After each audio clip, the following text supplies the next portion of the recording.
ಹೆಸರೇನಿದ್ರದು? ಸೋನಿಯಾ. ಸೋನಿಯಾ ಹೆಸರು ಹೆಣ್ಣ ಗಂಡ? ಗಂಡನು.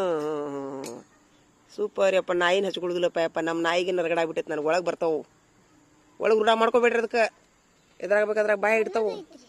ಅದು ಹಂಗೈತು ಸಣ್ಣದಿದ್ದಾಗ ಒಳಗೆ ಕರ್ಕೊಳಕ್ ಹೋಗಿ ಈಗ ಬಡದ್ರು ಹೊರಗೆ ಹೋಗುದು ನೋಡು. ಹೌದಿಲ್ರಿ? ಅಂದ್ರು ಈಗ ಅರ್ಥ ಮರ್ತು ಏನ್ರಿ ಹಿಡಿತು. ಸಣ್ಣ ಮರಿ ಇದ್ದಾಗ ತಂದಿದ್ವಿ ರೀ. ಅದು ಒಳಗೆ ರೂಢ ಆಗ್ಬಿಟ್ಟೈತಿ. ಈಗ ನಮ್ಮ ಮನ್ಯಾಗ ಎಲ್ಲಾರು ಬಂದಾರ ಬೈದು ನನಗೆ ನಾಯಿ ಒಳಗೆ ಸಾಕ್ಯಾಳ ಒಳಗೆ ಬರ್ತಾವ ಅಂತೇಳಿ. ದೇವ್ ಕರೇರಿ ಅಡಿಗೆ ಪಡಿಗೆ ಮಾಡಿಟ್ಟಿರ್ತೀವಿ ಸರ. ಒಂದ್ಸರಿ ಅದ್ರಾಗನ ಬೋಗಾನ್ಯಾಗ ಬಾಯಿ ಹಾಕಿ ಬಿರಿಯಾನಿ ತಿಂದ್ಬಿಟ್ಟಿರ್ತೀರಿ ಸರ. ನಮ್ಮ ಹುಡುಗ ಎತ್ತಾವತ್ತಾಗ ಬೇದಿದ್ನ ಬಾಯಿ ಬಂದಂಗ. ಹ್ಞೂ ರೀ.